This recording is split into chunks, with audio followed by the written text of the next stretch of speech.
My name is Luther Markwart. I'm the Executive Vice President of the American Sugarbeet Growers Association.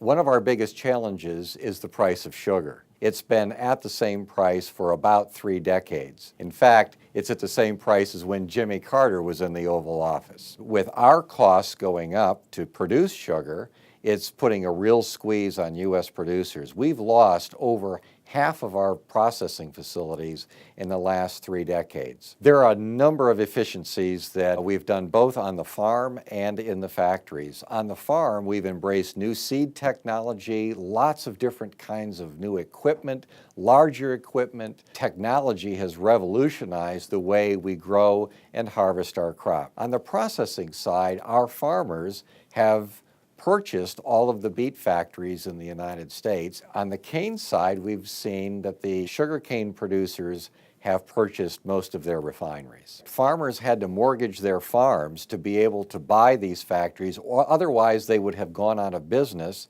And if sugar production goes out of business, we become more dependent on unreliable foreign suppliers. Unlike other commodities, we don't get subsidy checks. We simply get a loan from the government on the sugar that we produce, and as we sell the sugar into the marketplace, the loans are repaid to the government with interest. We get all of our income out of the marketplace, not from government checks or subsidies. U.S. sugar policy prevents a flood of foreign subsidized sugar from cascading into our market, allowing efficient U.S. producers to provide sugar to our consumers. This policy only exists because foreign subsidies have wrecked the global market. The world market is actually a dump market, which is foreign subsidized sugar that is being sold globally below cost of production. It's a very thinly traded market.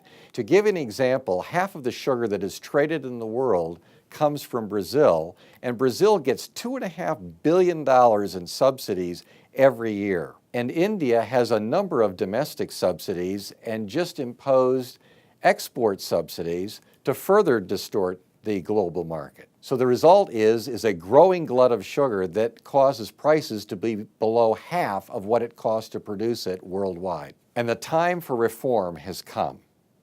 Sugar policy has been debated for over 30 years, and there's a lot of misconceptions about it. First is our market is closed. The fact is that we are the largest importer of sugar in the world, and we provide access to 41 countries. There's a belief that U.S. producers are not efficient, and in fact, because of major investments and consolidation in our industry, we are among the top efficient producers in the world. And there's also accusations that sugar prices are high, when in fact, sugar prices around the world, on average, are 14% higher than they are here in the United States. In a market where there's no subsidies, no government intervention, and farmers compete against farmers, U.S. producers would do just fine. But that's not the world that we live in. Because of all the foreign subsidies and the dumping of their product, our producers, who are very efficient, face predatory trade practices that would drive them out of business.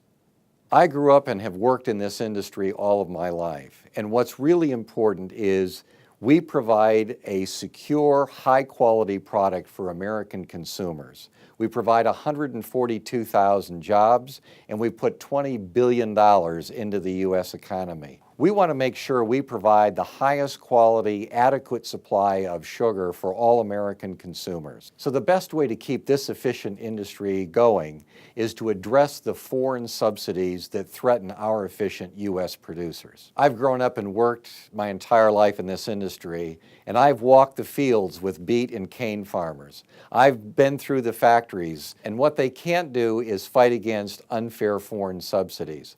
I've seen factories closed. I've seen families be put out of work because of what these foreign subsidies do. It's not right and it's not fair, and America has to stand up for hardworking Americans.